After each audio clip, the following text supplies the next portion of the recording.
The moment we've all been waiting for is finally here, and Global NCAP's crash test results for the Skoda Kushaq and Volkswagen Taigun are in. And yes, before you say it in the comments, the Skoda-VW duo has outperformed price rivals like the Hyundai Creta, Kia Seltos and Kia Carens significantly. Welcome to the Zig Fast Forward, all you need to know without the nonsense.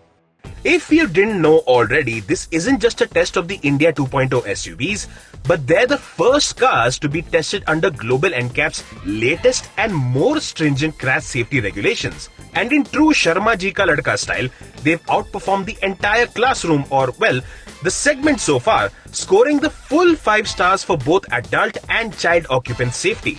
In comparison, the Creta, Seltos and Carens, which were assessed under the old program, only managed 3 out of 5 stars for adult occupant protection, with 3 stars for child occupant protection awarded to the Creta and Carens.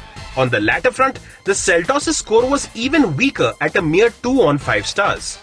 The Taigun and Kushaq delivered an overall score of 29.64 points out of a possible 34 for adult protection and 42 out of 49 points for child protection.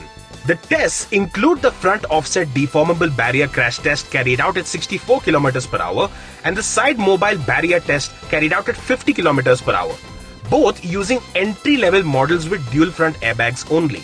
The 6 airbag equipped model was put through the pole side impact test at 29 km per hour. Why not 30? I don't know, ask Global NCAP and ask them to subscribe to this channel too and maybe give it a shot yourself if you haven't already. Other tests include the child head form to bonnet and pedestrian lower leg form to bumper tests at 40 km per hour with an additional assessment of the car's electronic stability control system that also got a green light. The final results are understandably very technical, but Global NCAP deemed the Taigun and Kushaq's footwell area as stable, while the body shell was rated as stable and capable of withstanding further loadings. The Taigun and Kushaq are based on the MQB A0-IN platform, and it's very heartening to see them deliver this stronger score. And yes, it is this same platform that underpins the Skoda Slavia and Volkswagen Virtus as well, though these sedans haven't been crash tested themselves. Considering the new regulations are even more stringent than before, it makes the result that much more appreciable.